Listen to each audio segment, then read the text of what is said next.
کچھ نہیں۔ پھر اس نے اوپر اوپر سے تھوڑا سا پاستا نکال لیا اور بولی اگر آپ کی اجازت ہو تو آپ کے بیگ سے نمک لے سکتی ہوں، جو چاہے لے لو، کھانا جلدی کھلا دو، تمہیں بھی ثواب ملے گا، پورے دن کا پیاسا بھوکا ہوں، مزید کسر تم نے منتیں کروانے میں کر دی۔ وہ خود ہی بیگ سے نمک نکال کر لے آیا اور پوچھنے لگا اور کچھ چاہیے؟ ہاں ایسا کرے، مچھلی اور مشرومز کا ایک ڈبہ لے آئے۔ سامان کا تفصیلی جائزہ تو وہ صبح لے چکی تھی، بڑی سعادت مندی سے دونوں چیزیں لے آیا اور خود ہی کھول کر اسے دی۔ پاستا بوائل ہو گیا، اس کا پانی کہاں پھینکوں؟ تو وہ بولا لاؤ میں باہر پھینک آؤں۔ اس ٹائم بڑا ہی اچھا بچہ بنا ہوا تھا، اسے شدید بھوک لگی تھی، اس ڈر سے اسے نہیں دیا پانی کے ساتھ سب پھینک نہ دے۔ وہ خود ہی اٹھا کر باہر لے گئی، وہ بھی اس کے پیچھے پیچھے۔ پھر وہ جتنی دیر مشروم اور مچھلی کو بھون رہی تھی وہ بھی ساتھ کھڑا دیکھ رہا تھا۔ فرائی کے بعد اس نے چیزیں مکس کی پتیلی میں اور پلیٹ میں نکالنے لگی تو وہ گہری سانس لیتا ہوا بولا خوشبو تو زبردست آ رہی ہے۔ پلیٹ اس کے ہاتھ میں پکڑا کر اپنے لیے ڈالنے لگی فرائنگ پین میں، کیونکہ یہاں سب چیزیں ایک ایک تھی، چمچ بھی ایک۔ وہ اپنی پلیٹ پکڑ کر کارپیٹ پر بیٹھا اس کا انتظار کر رہا تھا۔ اپنے لیے پتی کے ڈبے سے چمچ نکال کر اس سے ذرا فاصلے پہ بیٹھ گئی۔ وہ بڑی رغبت سے کھانے لگا، بڑے دنوں بعد اسے کوئی ڈھنگ کا کھانا ملا تھا۔ وہ کھانے کی تعریف کر رہا تھا، خالی پلیٹ کر کے اور نکال کے لے آیا جبکہ وہ کھا پی کے فارغ ہو گئی تھی۔ کیا ہوا، تم اتنی جلدی کھا چکی؟ وہ حیران ہوا، کل اس کا ندیدہ پن اپنی آنکھوں سے دیکھ چکا تھا اور لونا اتنا تھوڑا سا کھایا ہے۔ وہ شاید خلوص سے بول رہا تھا مگر آئلہ کو لگا کل کے حوالے سے طنز کر رہا ہے۔ میں اتنا ہی کھاتی ہوں شکریہ۔ اس کے جواب میں وہ خاموش ہو کر کھانا کھانے لگا۔ اس نے سوچا اسے اپنے حالات اب تفصیل سے سنا دینے چاہیے تاکہ اسے پتہ چلے میں ایسی ویسی لڑکی نہیں ہوں۔ کل تو میں پورا دن بھوکی پیاسی جنگل میں بھٹکتی رہی، لیلا کے نیچر نے سب کو مروا دیا، وہ ابھی ٹھیک سے بات بھی نہیں کر پائی تھی۔ اس نے بوریت سے ٹوک دیا، ظاہر ہے کوئی ایکسیڈنٹ ہی ہوا ہوگا، شوق میں تو تم یہاں نہیں پھر رہی تھی، اس ذکر کو رہنے دو۔ وہ دوسری بار اس کے اوپر گزری بات سننے سے روک گیا۔ اس کا پھولا منہ دیکھ کر وہ ہنس دیا، دیکھو اس میں ناراض ہونے والی کوئی بات نہیں، میں تھوڑا عجیب ہوں، کسی کی تکلیف نہیں دیکھی جاتی، آپ کی بھی کہانی دردناک آہو سسکیوں والی ہوگی۔ اس وقت میرا رونے کا موڈ نہیں، اور اس وقت تم سناؤ گی تو خود بھی روگی۔ پہلے بھی 20-25 لیٹر پانی آپ کی آنکھوں سے بہہ چکا ہے۔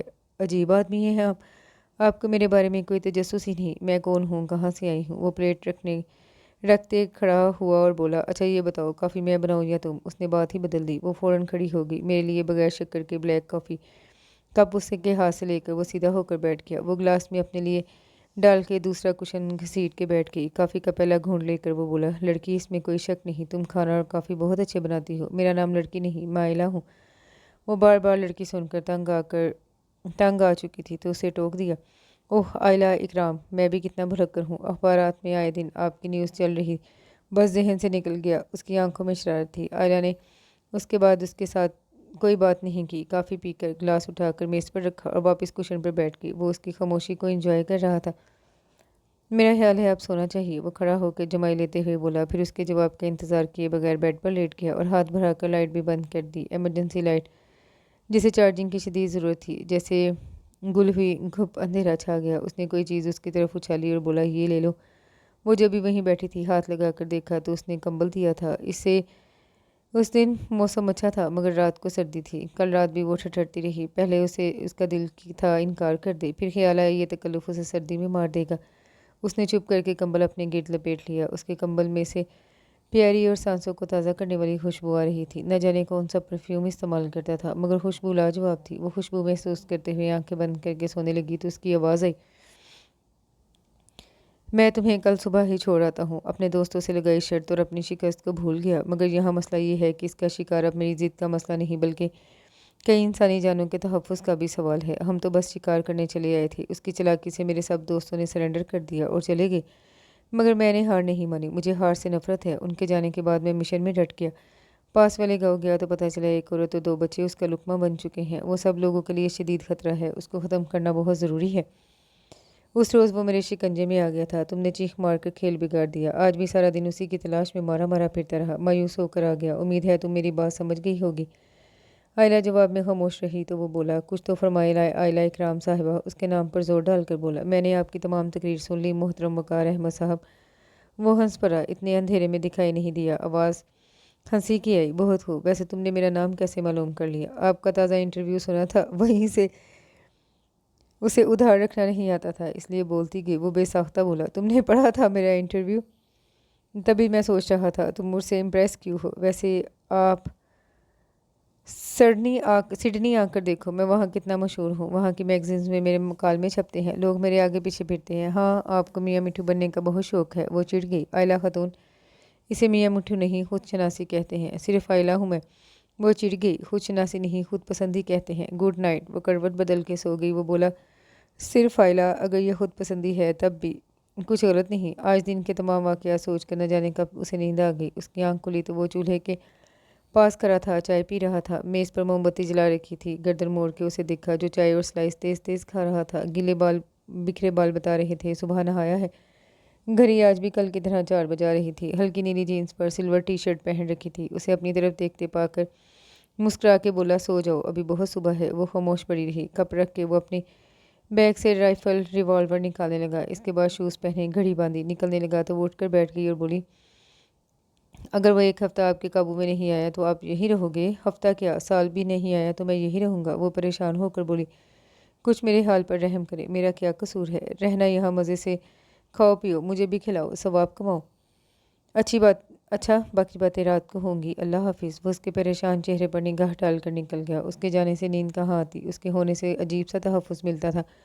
اس کے جاتے ہی وہ ختم ہو جاتا۔ وضو کر کے نماز پڑھی، ناشتہ کیا، سارا پھیلاوا سمیٹا، کارپیٹ پر بیٹھ کر ٹائم گزارنے لگی۔ کتنا گندا حلیہ میرا ہو رہا ہے، کاش کے دوسرے کپڑے ہوتے تو بدل لیتی۔ اس کی نفاست پسند طبیعت کو گراں گزرا۔ اچانک اس کو خیال آیا، اٹھ کھڑی ہوئی۔ اسے کیا پتہ چلے گا، وہ تو شام کو آئے گا، تب تک میرے کپڑے سوکھ بھی گئے ہوں گے اور میں اسے اسی حلیے میں نظر آؤں گی۔ وہ اپنے آپ کو سمجھاتی ہوئی شجر ممنوعہ کی طرف بڑھی۔ پہلے بیگ میں تو شکار کا سارا سامان تھا، دوسرے بیگ میں کپڑے دیکھ کر ایکسائٹڈ ہو گئی۔ کپڑے ایسے نکالے کہ اسے پتہ بھی نہ چلے کہ کوئی اس کے بیگ میں گھسا تھا۔ بڑی احتیاط سے صابن شیمپو نکال کر جھیل کی طرف آ گئی۔ خوب اچھی طرح گھٹنوں تک پیر دھوئے، 2 مرتبہ بالوں میں شیمپو کیا۔ کہاں وہ روز نہانے والی اور کہاں یہ حال۔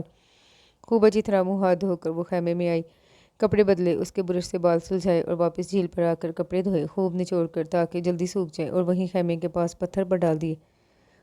دھوپ کھاد سی تیز تھی، آدھے گھنٹے میں سوکھ جائیں گے، اس نے خود کو تسلی دی اور خیمے میں آ کر بیٹھ گئی۔ کپڑوں کے سوکھنے کا انتظار کرنے لگی۔ بے شک وہ موجود نہیں تھا، اس کی چیزیں استعمال کر کے خود کو چور محسوس کر رہی تھی۔ عین اسی وقت جیپ کے رکنے کی آواز آئی۔ اس کی سانس نیچے اوپر ہو گئی۔ اس کا دل کیا چھپ جائے، غائب ہو جائے، اسے بھی آج ہی جلدی آنا تھا۔ وہ جیسے اپنے چھپنے کی جگہ تلاش کرنے لگی۔ وہ جیسے اندر داخل ہوا، ظاہری بات تھی، چھوٹی سی جھونپڑی میں آتے ہی پہلی نظر اس پر پڑی۔ وہ بالکل سامنے کھڑی تھی۔ اتنے قداور انسان کے کپڑے اس کے جسم پر کیسے سما سکتے تھے؟ جینس کے پہنچوں کو پتہ نہیں کتنی بار فولڈ کر کے پوری کی، کندھے بھی کہاں کے کہاں پہنچے ہوئے تھے۔ وہ اتنی بری طرح اپنی زندگی میں کبھی شرمندہ نہیں ہوئی تھی جتنا اب ہونا پڑ رہا تھا۔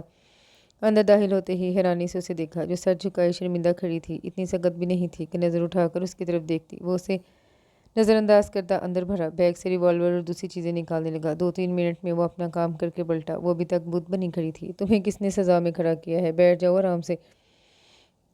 میرا ریوالور تنگ کر رہا تھا تو دوسرا لینے آیا ہوں۔ وہ باہر جانے لگا، پھر رک کر بولا، کل کی طرح بھوکے مت رہنا، کچھ کھا لینا۔ اس نے سر اٹھا کر دیکھا، وہ اسے دیکھ رہا تھا، عام سا، جیسے کوئی بات ہی نہیں ہے۔ بڑی مشکل سے سر کو ہلایا۔ وہ بس جواب کا منتظر تھا۔ جواب ملتے ہی وہ جا چکا تھا۔ وہ خود کو کوسنے لگی، کیا سوچا ہوگا اس نے میرے بارے میں؟ اسے رہ کر افسوس ہو رہا تھا۔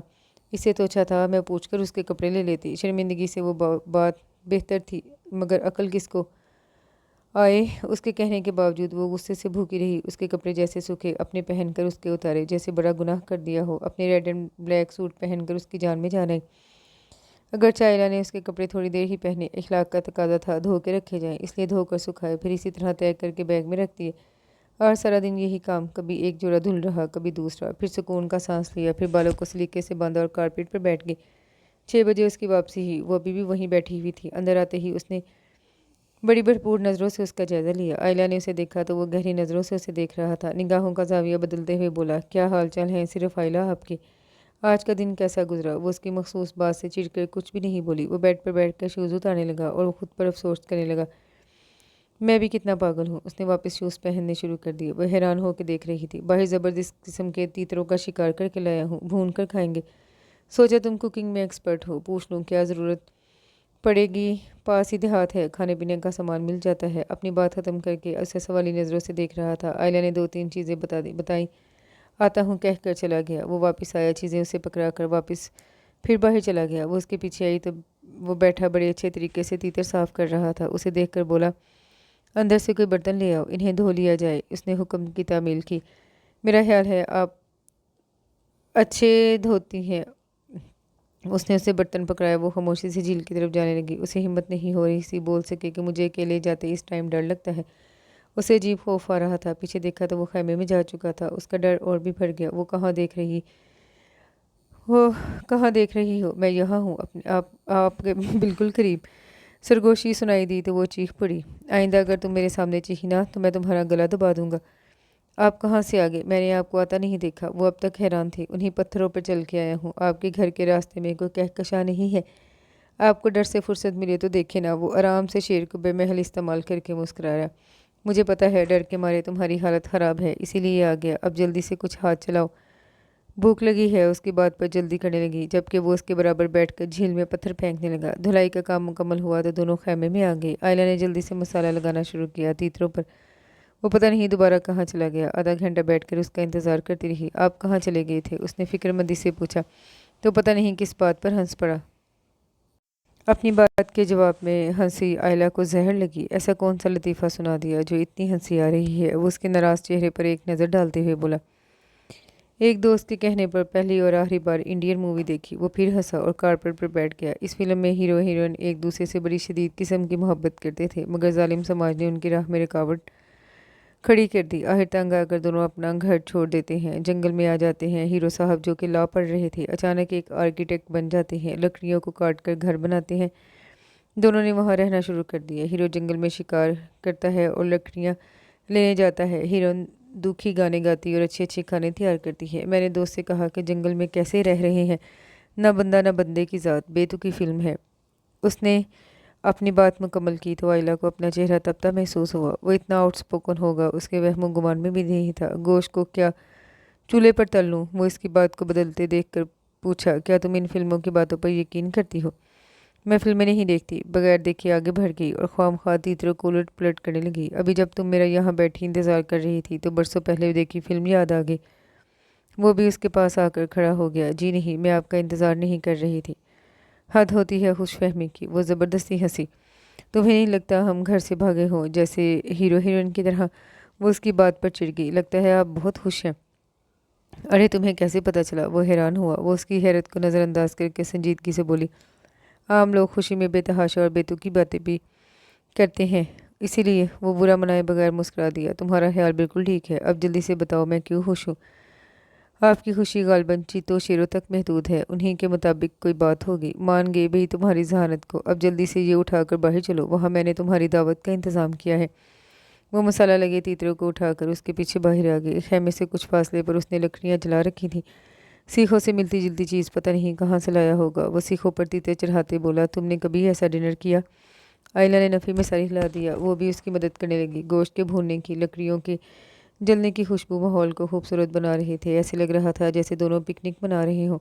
کچھ دیر کو تو وہ بھول ہی گئی کہ وہ کن حالات کا شکار ہوئی تھی۔ گھر والے کیسے پریشان ہو رہے ہوں گے۔ چاند نے جیسے اپنی ساری چاندنی یہی نچھاور کر دی۔ ماحول کا اثر تھا یا تیتر واقعی مزیدار تھے؟ وہ اس سے بولی، اتنا شاندار ڈنر میں نے پہلے کبھی نہیں کیا۔ یہ ڈنر مجھے ساری زندگی یاد رہے گا۔ وہ گرم گرم سیخ سے بوٹی اتارتے ہوئے بولا، ہمارے ساتھ رہو گی تو ایسے ہی مزے آئیں گے۔ پھر بولا، آج میں نے اس کا کام تمام کر دیا۔ بہت چلاک بنتا تھا، اس کو مارنے کے لیے بہت بڑے شکاری ناکام لوٹ گئے۔ یہ میرا زندگی کا شاندار کارنامہ ہے۔ میرے دوست تو خوشی سے پاگل ہو جائیں گے۔ وہ بے حد خوش تھا۔ اس کی بات سن کر وہ بھی اچھل پڑی۔ اس کا مطلب اب آپ مجھے چھوڑ آئیں گے؟ وہ اس پر تفصیلی نگاہ ڈالتے بولا، تمہیں چھوڑنے کا کیا مطلب؟ تمہیں لگتا ہے میں یہاں مزید قیام کروں گا؟ میں تو رات میں ہی چلا جاتا، مگر مسئلہ تمہارا ہے۔ میرا کیا مسئلہ؟ ابھی چلے نا، آپ کو میری وجہ سے کوئی پرابلم نہیں ہوگی، میں وعدہ کرتی ہوں آپ کو بالکل پریشان نہیں کروں گی۔ وہ گہری سانس لے کر بولا، پاگل ہو تم، پتہ نہیں تمہارے گھر والوں نے اتنے خطرناک جنگل کیسے آنے دیا۔ اس کی بات پر چڑھ کے بولی، میری ساری بات کبھی سنی ہی نہیں تو مہربانی کر کے خاموشی رہیں۔ وہ اس کی بات پر کہا لگا کر ہنسا، اچھا دل چھوٹا نہ کرو اور سناؤ، میں خاموشی سے سنوں گا۔ وہ اس کے شرارتی لہجے سے چڑ گئی اور اٹھ کر چل پڑی۔ دیکھو ابھی اتنا اچھا کھانا کھلایا ہے، اسے غصے میں ضائع مت کرو، ورنہ تمہارے گھر والے سوچیں گے میں نے کچھ کھلایا پلایا نہیں۔ وہ بنا کچھ کہے خیمے میں آ گئی۔ کچھ دیر بعد وہ بھی اندر آ گیا۔ آئلہ بیڈ پر بیٹھی تھی۔ اٹھو یہاں سے، اسے اٹھنے کو کہا۔ وہ چپ چاپ اٹھ گئی